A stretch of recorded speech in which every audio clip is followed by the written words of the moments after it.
premieres of Weezer's iconic Blue album when they take the stage at XL Energy Center on Wednesday, September 4th. Don't miss out as they play all of the hits, including the Blue album in full with special guests The Flaming Lips and Dinosaur Jr. Tickets are still available. Head over to KFAN.com, keyword calendar for more info.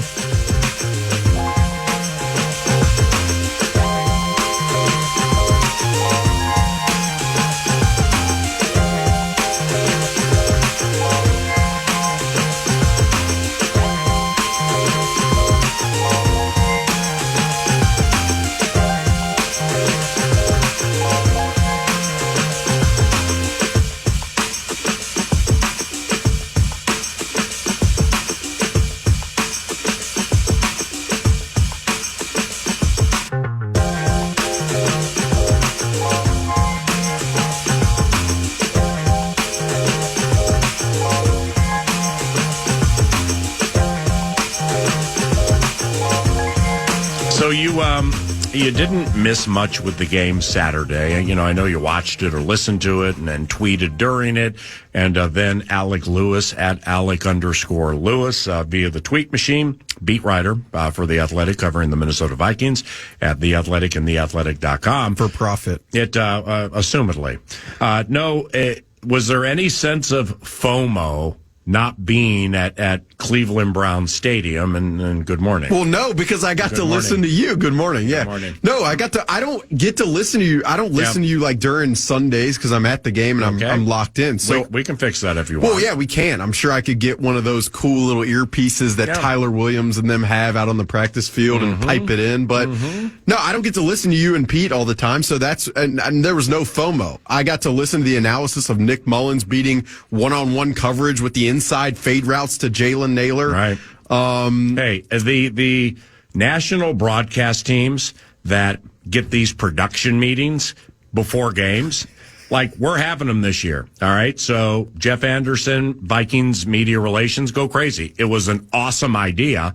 It was just Bursich and I, where we were doing the 9 to noon show where you complimented the chairs at, it was such a good chair. In the Carnegie Room at the downtown Cleveland Hilton. So that's where, we're meeting Wes Phillips, talk to him for 20 minutes, half hour, then Flores, then Naylor, then Theo Jackson. I've never done them. Okay. It's the first time in my life I've ever been part of these. They're unbelievable. Did you get a ton of intel? Well, you get all of the intel into the game. It's like, what? Durante's doing what? Saravo's doing what? Wes, whoa, that's really, then you're like, wow, that is really cool. It's not acquiescing. It's like a gesture of security and like, this is fun for them. Wes Phillips talking about even, with limited stock, limited opportunity, how fun it is to assemble a call sheet, and then like set up plays. Saravo set some things up, then he blitzed and it worked. And O'Connell, sharing, this was day of game. Now that I'm recording the Friday bit when I'll come out here, do the move off to the side with O'Connell. Well, that's now game day, which is going to be really cool. So I'll record it 3 hours before the game. And like getting with O'Connell, talking about how much man he knows Cleveland's going to play with the 2s and the 3s, and we think we can beat the man. And then to see it with Jackson beat man, Jones beat man, some other plays beat man. But these production meetings, these national broadcasts it's unbelievable the information they get in Good Morning. And Good Morning. It's very nice that Jeff and them would do that with you guys. But also, I don't know why you haven't. I mean, you're a production. You're a pro. You and Pete. I mean, this and Ben. This is a high level production. You should be having a production meeting for a long time. Yeah. Some would say, but during the regular season or postseason, it's just radio. Until you're at Cleveland Brown Stadium, trapped in the corner, high atop the stadium for the TV for the Fox 9 booth.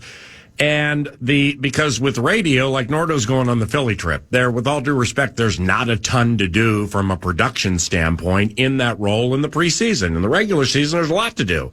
But the radio booth at Cleveland Brown Stadium, right on the 40, twice the size of this cage we were in. So I'm like with Hockey and Jared Wells, and I was texting Abbott, the executive producer of the Vikings Radio Network, is like, nice that radio is not forgotten. And that radio's getting this massive respect.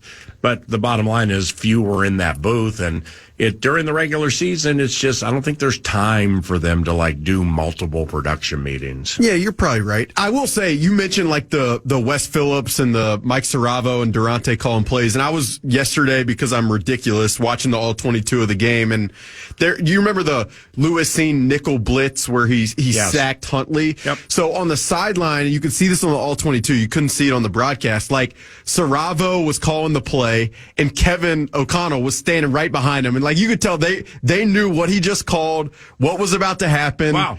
And then once Lewis Seen sacked Huntley, Kevin and all them were going crazy because they knew that Saravo dialed it up. Yeah. Seeing this guy who has been through so much adversity perform the way he did. It was, I didn't miss not being there. I was in Cleveland long enough yesterday. Last week in general was kind of an absolute, Yesterday? Sunday or Saturday? No, last week was a clomp fest. So, it wasn't a clomp. It was stimulation overload. It was a lot. And I knew it was a lot for you because I was watching you skipping around practice. And then at the press conference with Justin Jefferson, and they're trying to take a picture or something. There's YA. Big ass smile on his face. I don't even know what the joke was, but it wasn't that funny. And there's the big smile. I found you skipping around the joint practices a lot. It was stimulation overload. Did you get out of it okay? Yeah, it was just a lot from the time we landed Tuesday. It's unbelievable. I was in the airport on the way Tuesday when Kevin had the presser where he told the news of JJ having the torn meniscus. Then I fly to Cleveland. I'm working. I'm on the flight. It's mayhem. Wednesday, I go to the Guardians game. It was just a mess. It was, for me, last week, one that I will not remember in the record books. It will not be one that I will tell my kids about unless there are learning lessons from it. That's what I'd say about last week in Cleveland. So you got to go to Cleveland. You watched the joint practices. You got to be up close watching 1v1s. You went to a Guardians game. You enjoyed a few days away from the house. Maybe you sweat somebody not, watering your plants for you. That was a clomp. It sounds amazing. I get what you're saying. In theory, from the listener's ear, it sounds like a beautiful trip and everything. But there was just a lot of internal stress that was going on, anxieties. The joint practices with the way it was lined up in Berea. Well, it was impossible to see everything at once. If you see here, when we do joint practices here, like the Titans last year with your guy T.R. Tart, or with the Broncos when they were here, or the Niners, on the exclusive Vikings radio network perch overlooking 5 perfectly manicured practice fields, 4 if you eliminate the Mike Hughes Memorial Field, it's easy to get a wide spectrum of what's transpiring. A panorama. Panoramic view. Thank you. That's not the case at some of these older facilities. And, Jimmy Haslam, I got all his albums. He just bought a lot of land right next to the facility because they're expanding their facility. Stefanski and Andrew Berry get new deals. They're high on the hog out there Berea way. But they had those little half fields, and the half fields or the McCoys. Well, there was significant action on those half fields where you would think, hey, I got a full field here and a full field there. Here's a field, there's a field. So I would migrate that way.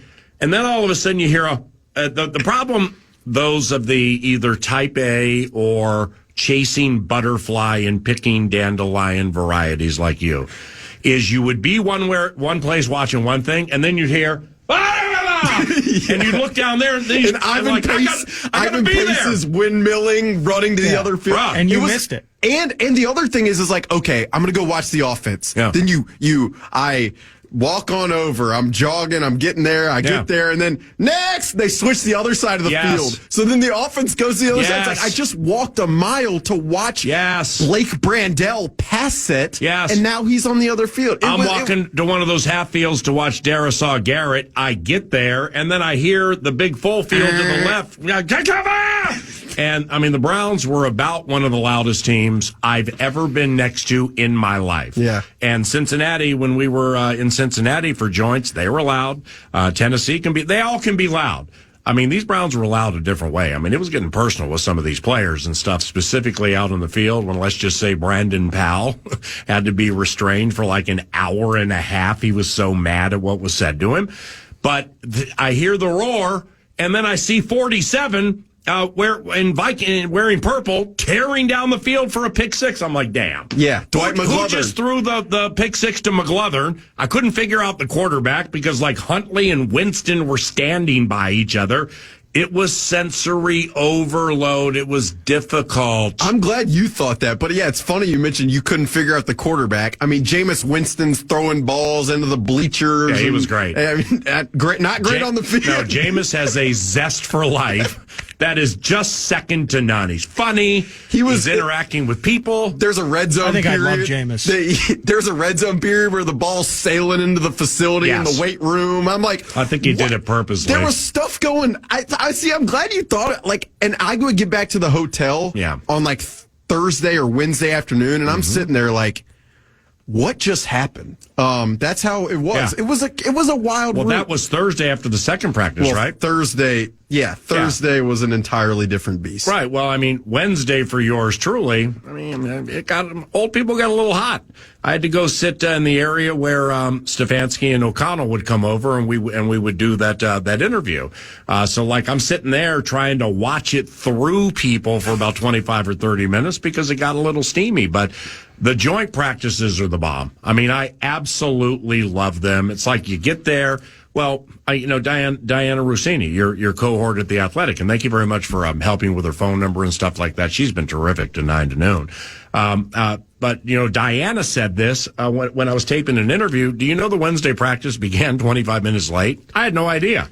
Why did it begin 25 minutes late? Because the players and coaches and ancillary people were like doing covenant catch-ups and chatting and kibitzing and stuff like that.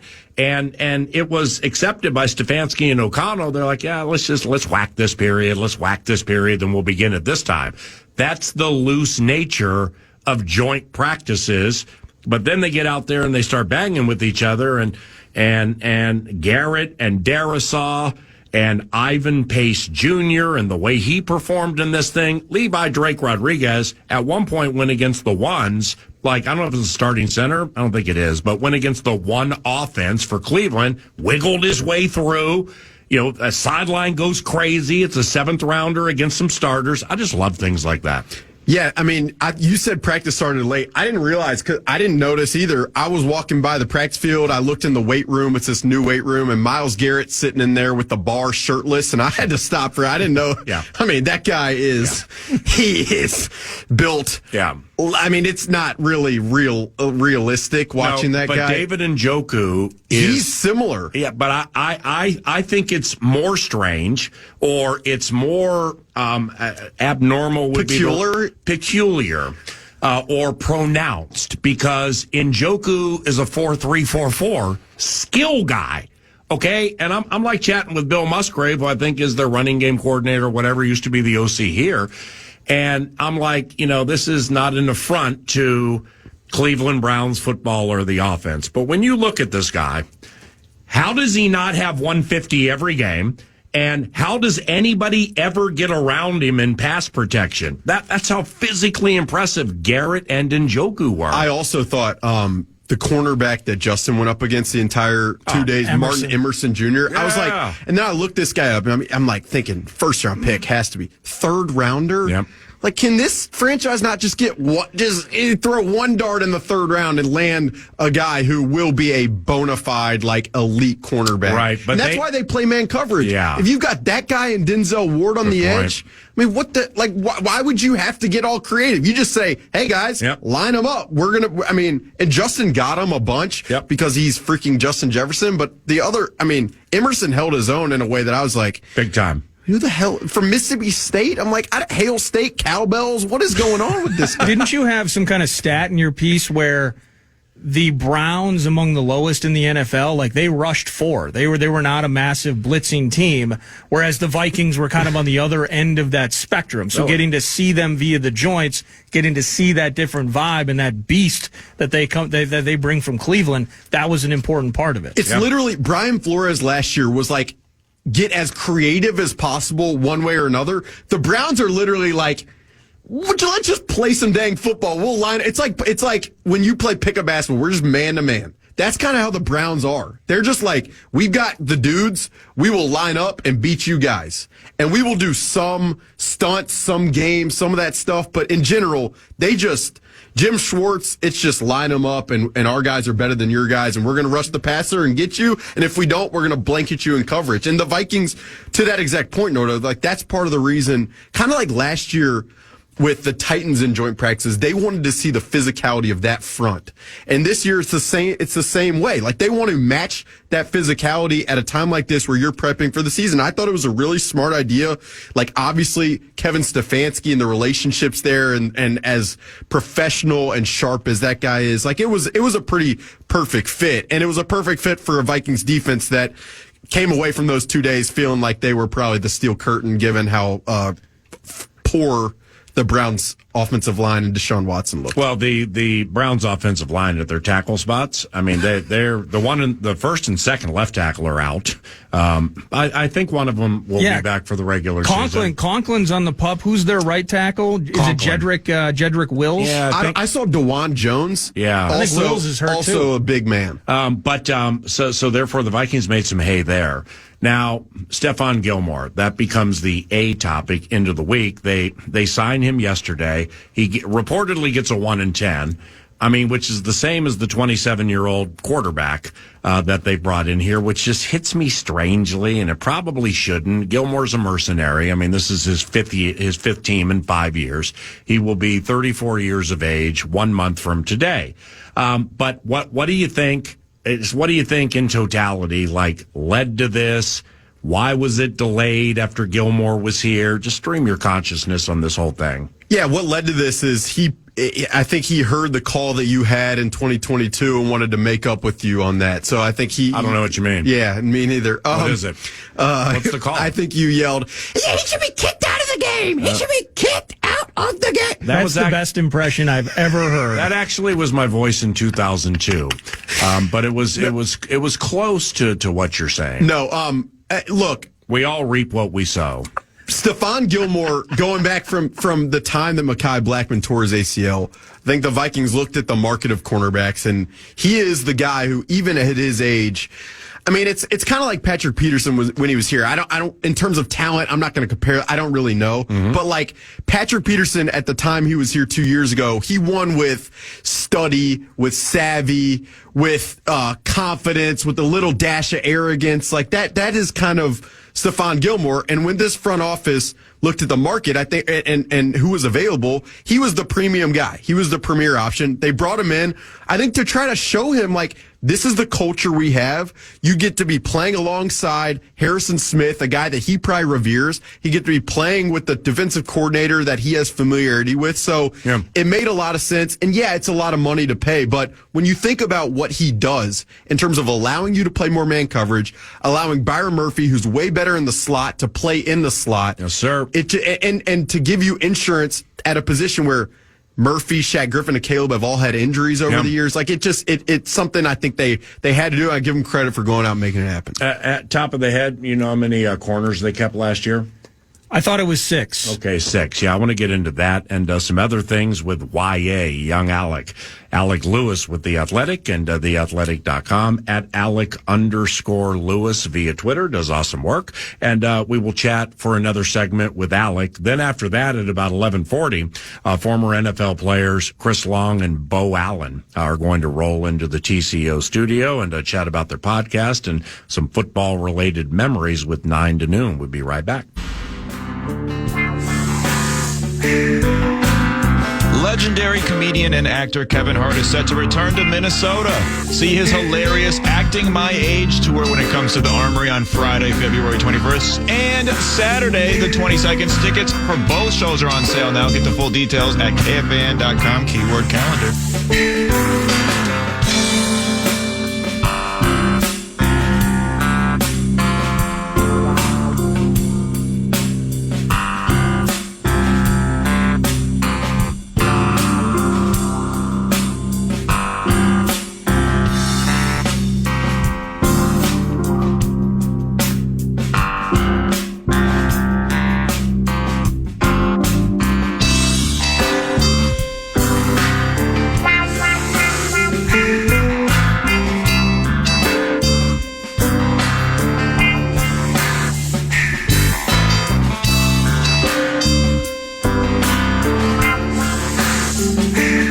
Does it feel like Philadelphia is Jaron Hall into Matt Corral?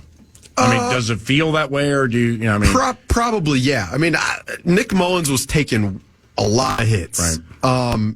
And even on the film rewatch, I mean, I'm sitting there cringing at some of the hits he's taking. He's dropping back in the pocket. His legs are folding over. I'm like, I'm not saying that they need Nick Mullins. Like, I mean, no, they need Nick Mullins. I mean, they need Nick. Right. Like, they need him as depth and insurance. So yeah, and I also thought like.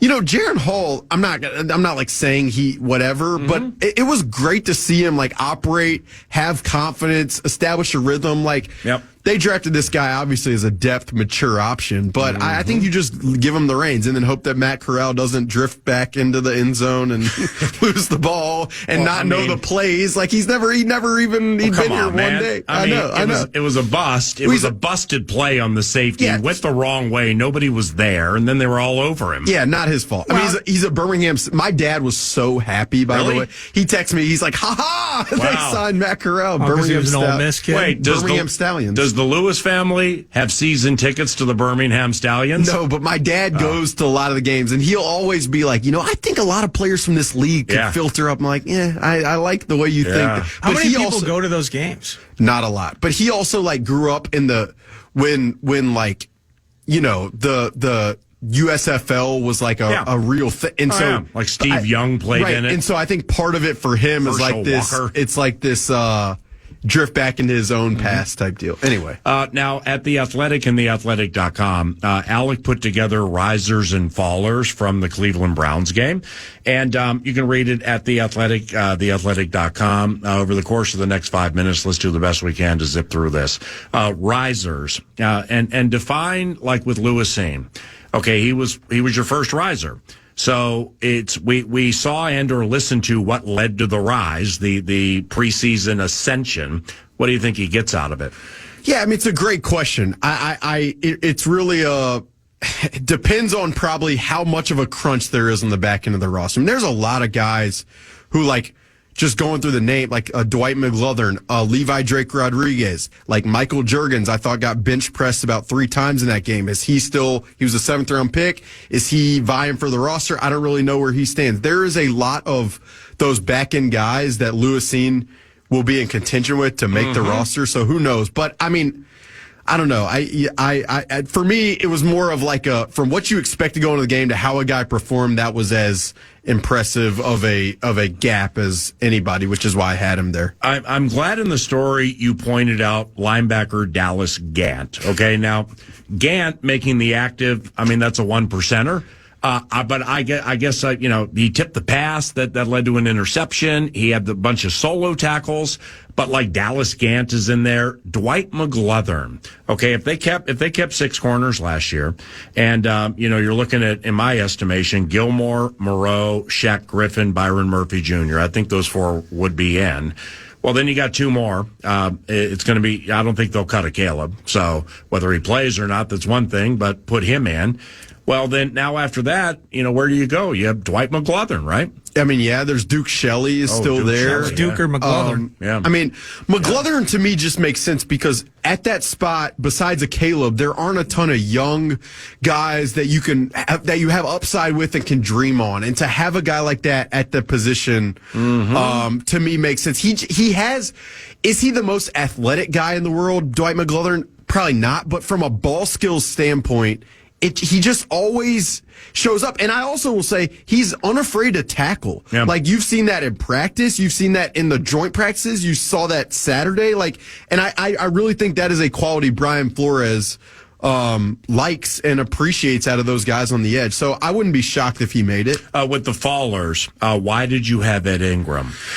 Yeah, I mean, and I couched this in the story. I was like, look, I want to watch the film. Yep.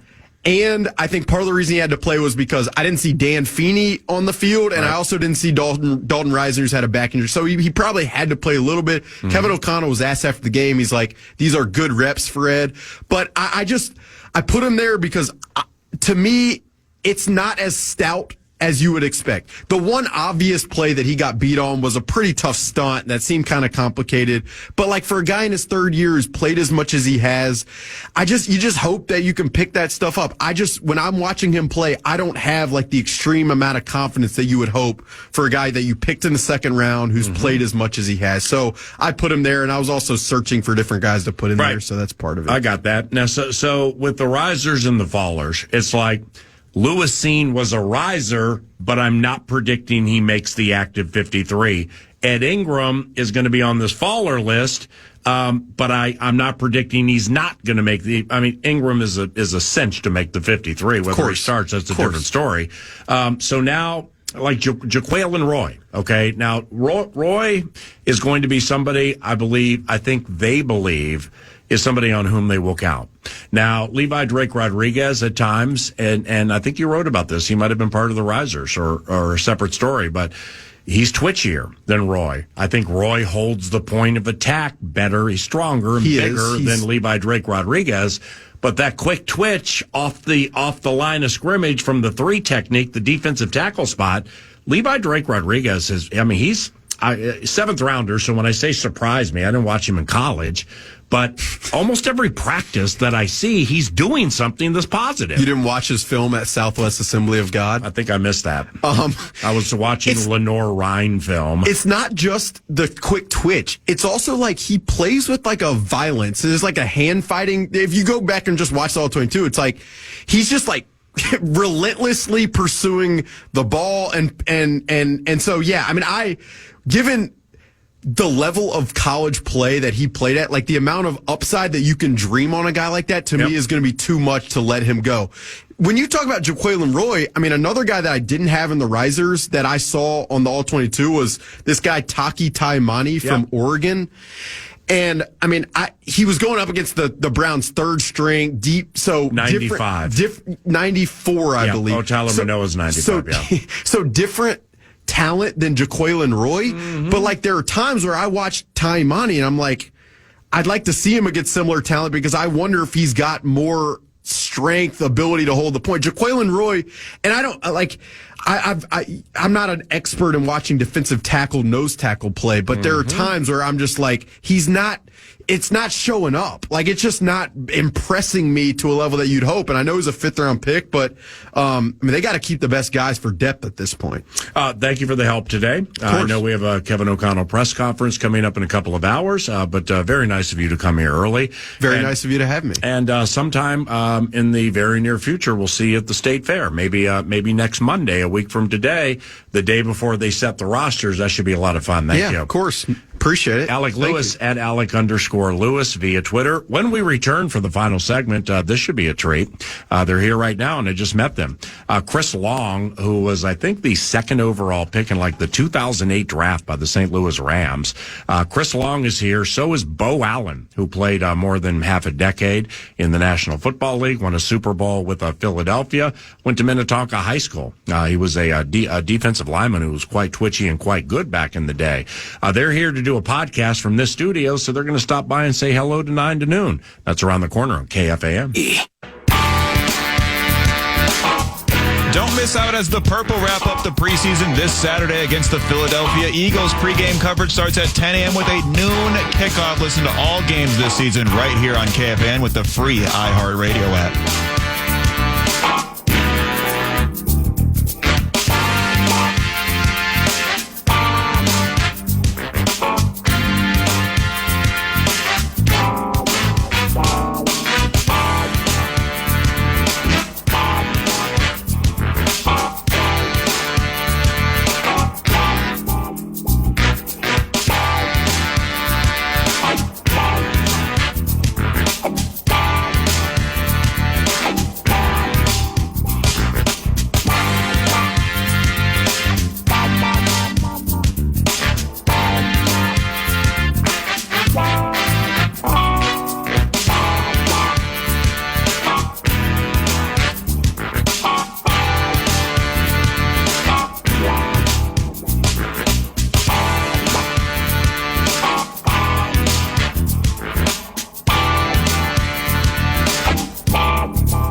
Well, looky here. Let's finish the radio show for the next 7 or 8 minutes with Chris Long and Beau Allen. They are here for the Green Light podcast. Chris had an 11-year National Football League career, won back-to-back Super Bowls with New England and Philly, which is super cool. And Beau Allen went to Minnetonka High School, class of 2010. Skippers go crazy. Played 4 years at Wisconsin and won Super Bowl 52 with Philadelphia in his home state. The Philly special game, the Green Light podcast, it's available where you find podcasts. But like when I learned about this, I went to watching them and listening to them on YouTube. And we'll begin here with Chris. What brings you guys here for the Green Light podcast? Because we're not far removed from the podcast with Kevin O'Connell and Jonathan Grenard. Yeah, no, it's funny. Those two guys came on and we got some really good traction with some Vikings fans. It's always fun to tap into a fan base for a second. You guys get to know this fan base really well. We're covering 32 teams, so we'll have, guests from every team, and each interview will be different. The reception, you can really tell who's got the great fan bases. Minnesota's always been a great fan base. We want to come up here. They're giving us an opportunity to do a couple interviews, so we'll see who we get. But we just have loved the camp stops. We did Buffalo, we did Philly. Philly feels like home for us, and this probably feels like home a little bit for Beau as well. Yeah, and winning a Super Bowl here, Beau, I mean, granted with Philadelphia, and you had to beat our favorite team to get there after that Kyle Rudolph touchdown, hide the women and children after that. But how great was that, man? And coming here to the facility and doing the podcast here, this is cool. Yeah, it's really cool for me. I've been trying to get Chris up to Minnesota for a long time, so I'm happy to get him here. And I love Minnesota. I'm a Minnesota homer, so spent a lot of time in Minnesota. But you mentioned it. Grew up in Minnetonka, so to win that game with the Eagles in Minneapolis was truly an incredible thing. So it was a lot of fun. Yeah, I saw you guys. I haven't listened to it yet. Like hooking up with Howie Roseman and Lane Johnson, and there's Jason Kelsey, HOF Cinch, one of the greats in the history of the game. But it's what do you guys think of Philadelphia this year? I mean, should it be a cinch to win the NFC East? And it just feels like Dallas wins 12 games every year and gets bounced as a favorite in the first round of the playoffs every single year. I don't want to speak for Beau, but I don't think Dallas is winning 12 games this year. I just don't think so. In the history of the Cowboys as we know them, you always know this about them. They're talented and that they melt down in the playoffs. And I'm a Dak fan. I think he's a heck of a guy and a heck of a quarterback. I'm a fan of Micah's. I think they've assembled some real talent, but they have never been able to put it together. And that's with rosters that were really impressive on paper. And now I look at them and I say, CeeDee Lamb gets a hamstring. They are thin at wide receiver. The backfield's not great. I like Guyton, the guy they brought in. I like Tyler Smith, but the offensive line, they're actually filling in some patchwork. So the defense under Mike Zimmer has got to be great. Yep. And that's their ticket. I think the Eagles, what I'm hearing out of camp, the guys they drafted, putting the fire out in the secondary, Jalen taking a step forward with Kellen Moore. I think they're the class of the NFC East this year, and I think the thing they got to be careful of is those in-division games. Don't drop. They've dropped some games to the Commanders the last couple of years. The Commanders would be better. They can't lose to the Giants. If they can sweep the Cowboys, it's their division. Yeah. Go ahead. Oh, no, I was just going to say, Chris, I agree with your take on the Cowboys, but I think we got to remember Philly has to start strong. Right. They did not have a strong end to their season, and they obviously started great last year. So I really want to kind of start the season off on a strong note here and get rolling because I agree with you, Chris. I think the NFC East is Philadelphia's the take. They'll be puckered though. Coming off last year, they don't want to pick off where they left off. And they've been doing great in camp. I think they've had a pretty physical camp from what we see. From what we've seen, I mean, we were there for a day, and it was a little bit of a walkthrough day. But talking to the guys, it sounds like they are kind of hungry coming off of the disappointing end of their season. Well, I mean, that Arizona loss at home at the end of the year, and I like John Gannon. Jonathan Gannon was here. And they got a lot of coaches who Drew Petzing, their coordinator, used to be here. I mean, I got a lot of respect for the minds they have behind things. They ain't supposed to lose that home game to Arizona right at the end. Now, Beau Allen and Chris Long here for a few more minutes. With Dallas I've been wanting to ask you guys this because you guys would know 1,000 times more about it than us. When you got players like CeeDee Lamb, Micah Parsons, and Dak Prescott, and you're jacking around with them all off season and all through training camp, I've said it here before because I've just seen it, like when Diggs was here. That stuff doesn't go over well behind the scenes, does it? I think it's a mixed bag. I think there's some guys in your locker room who you're like, okay, get your money. You're great. There were guys that I played with that I was never going to side eye for trying to get the bag because I can't compare to that guy. Like if it's any number of these guys, CD or the franchise quarterback, and I think Dak's actually gone about it the right way. Me too. Which is not a surprise to me. He's always been all class, and I think you would have thought if he wanted to be there, he'd hold out or something, right? But it seems like he knows this is a lame duck year. I'm going to go in here. I'm going to ball out if I can, and go get the bag somewhere. I don't think it. I think the thing that affects them isn't the vibes; it's the fact that they're just not going to be as good as they have in years past. Crazy, and it's hard to get that playoff loss out of the taste buds. Oh, I mean, right. I mean, the way it happened, you get killed at home. Punched in the mouth. Right. And Bo, before we leave, it's I didn't listen to it, so I'm headline chasing here. Okay. But I think we're in lockstep on something, assuming you're the one that said this. Sorry, 3-2. I probably should have listened. Aleem McNeil. Yeah. With the Detroit Lions. All right. The first minute, the analyst on the Vikings radio network, Pete Bursich, saw him in a game. Rookie year. I was like, NC State or whatever. Like, whatever. Well, he was like, this guy's unbelievable. So we've watched him grow in this division. Aleem McNeil, what a wonderful defensive talent, right? Yeah, he's a great player. And I do some stuff for Greenlight Pod called Butter Breakdowns, where get a little in-depth into, the specifics of interior defensive line play. And I did one on Aleem McNeil, and he's a phenomenal player. I mean, there's been a lot made of his kind of body transformation. He started doing yoga and got his diet right. This is all coming from him, and lost, 20 or 30 pounds, but he just looks really explosive. And one thing I appreciate about him on tape, and it shows up every week, is just the consistency of his technique. And that is something that's so hard to do as a defensive lineman. But he's a guy, as a bigger body that really is explosive rushing the passer as well. So, you see a lot of these really athletic nose guards that can stop the run and play with great technique in the run game, but they can also get after the passer well. And he's one of them in the NFC North. Like, Kenny Clark is another one that's kind of a dual threat. But, just speaking on Aleem McNeil, I think he's a great player, and I think he's going to have a really good year. He's a smart player, too. Yeah. Chris, I can't let you leave with that because it might be the only time I ever talk with you. Yeah. He says, Hope not. I hope no chance of a phone number. On our show. Come on, Greenlight. Come on, That's a Greenlight. cinch. Yeah. 9 to noon for a sneaky little hit during the year. Anytime, man. We'll work on that with Sam Newton. Anytime. But winning the Super Bowl with New England. Yeah. And let me be the 1 millionth person to ask this, but this is the stuff you talk about when it happens, because it doesn't happen a lot. You win the Super Bowl with New England, and then you beat New England with Philadelphia. I mean, seriously. What felt better? Well, no, it's like playing the game against people with whom you played and won at the highest level. That just doesn't happen often. Well, it doesn't happen a lot, and certainly when you leave New England, under your own accord or whatever you want to say. I left in free agency because I thought there was a better scheme fit for me somewhere else. I certainly didn't think I'd end up facing them in the Super Bowl. And when I called LeGarrette Blount to say, hey, get your ass down here, buddy, it was the same thing. I was like, it just looks like it's a great vibe. It's a great locker room. I don't know how good we'll be. I think we can be pretty good.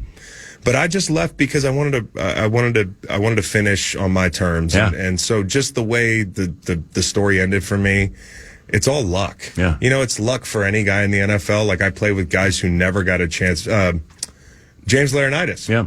Isn't he a Minnesota guy? Yeah. Wayzata? Yeah. Hockey his father legend, was a big-time wrestler. Yeah, and it was one of my teammates in St. Louis, one of my great friends. Oh, he's awesome. And he never got to experience what I got to at the end of my career. That doesn't make me better than him. I just got lucky. Right. I just picked right in free agency and hit the lotto twice. And, I watch other guys that don't get that opportunity. So I never come at it and say, it was something I did. It was just we were right place, right time. And I think Bo would say this, you never know. And our team just caught fire. Yeah. But I will say this. We had a strong... More than caught fire, man. Yeah. Come on. You guys were badass all We year. were badass. Chris is downplaying himself. He's a humble guy. Yeah. We had a great kind of veteran presence in that locker room in Philadelphia, and Chris was a big part of that. Bro, Beau Allen, you won a Super Bowl in your home state. It's the bomb. It's fun to think about. We're over it now. All right, thank you, man. And appreciate you. Have fun with the podcast, the Greenlight podcast. Find it via YouTube and stuff like that.